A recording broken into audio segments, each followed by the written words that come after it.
Very good morning. ठीक 13 मई को 10th standard class के बच्चों का रिजल्ट आया। बहुत सारे बच्चे बहुत ही अच्छे नंबर से पास हो गए। उन तमाम बच्चों को बहुत सारी ढेर सारी मुबारकबाद। अब 11वीं क्लास के एडमिशन के लिए गवर्नमेंट ने जो डेट अनाउंस किया है उस डेट को बड़े ध्यान से सुनिए आप। 21 मई मतलब ठीक आज से लेकर के 28 मई तक बच्चों को रजिस्ट्रेशन करना है और रजिस्ट्रेशन के साथ साथ कॉलेज प्रेफरेंस भी करना है।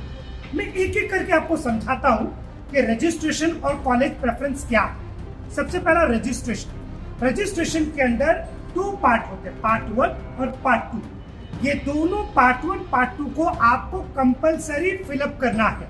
कि पार्ट 1 पार्ट 2 में आखिरकार क्या फिलअप करना होता है, इसमें आपकी डिटेल्स फिलअप करनी होती है, जैसे कि आपका नाम, मोबाइल नंबर, ईमेल आईडी, आपकी मार्कशीट, आधार कार्ड, आपके पेरेंट्स की डिटेल। इसके साथ साथ अगर आप किसी स्पेशल कैटेगरी से जैसे कि एससी, ओबीसी, एनटी, ये तमाम रिजर्वेशन से अगर आप आते हैं तो आपको एक रिजर्वेशन सर्टिफिकेट भी लगाना पड़ेगा। और इसके साथ साथ अगर आपका पार्ट 1 पार्ट 2 का काम होता है, साथ ही साथ आपको कॉलेज प्रेफरेंस भी करना होगा। कॉलेज प्रेफरेंस का मतलब ये कि कम से कम एक कॉलेज और ज्यादा से ज्यादा 10 आपके पसंदीदा कॉलेज का नाम आपको रजिस्ट्रेशन करने के टाइम पर आपको सिलेक्ट करना होता है। बच्चों एक बात का ध्यान रखें कि जब आप रजिस्ट्रेशन कर रहे हैं तो उस वक्त आपके पास सारे डॉक्यूमेंट होना चाहिए। दूसरी एक इम्पोर्टेंट बात यह है कि बहुत सारे बच्चे अदर बोर्ड से आते हैं, जैसे कि एसएससी बोर्ड से उन्होंने 10th स्टैंडर्ड नहीं किया है, उन्होंने किसी और बोर्ड से किया है, CBSE board, IGCSE board, IB board. ये अगर बच्चे इन तमाम बोर्ड से आ रहे हैं तो उनको एक एलिजिबिलिटी सर्टिफिकेट लगेगा, इसकी भी डिटेल उनको अपलोड करनी होती है।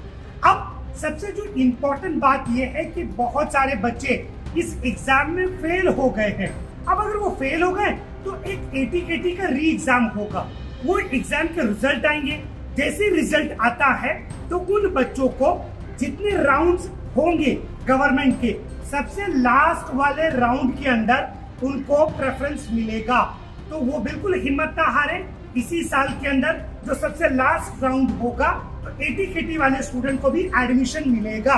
अब इसके साथ साथ जिन बच्चों का 1 साल का गैप हो गया है, पिछले साल उन्होंने 10th स्टैंडर्ड अपना क्लियर कर लिया था लेकिन किसी कारण वो एडमिशन नहीं ले पाए थे 11वीं में, पर इस साल अगर लेना है तो वो बच्चे ले सकते हैं। सिर्फ 1 साल का गैप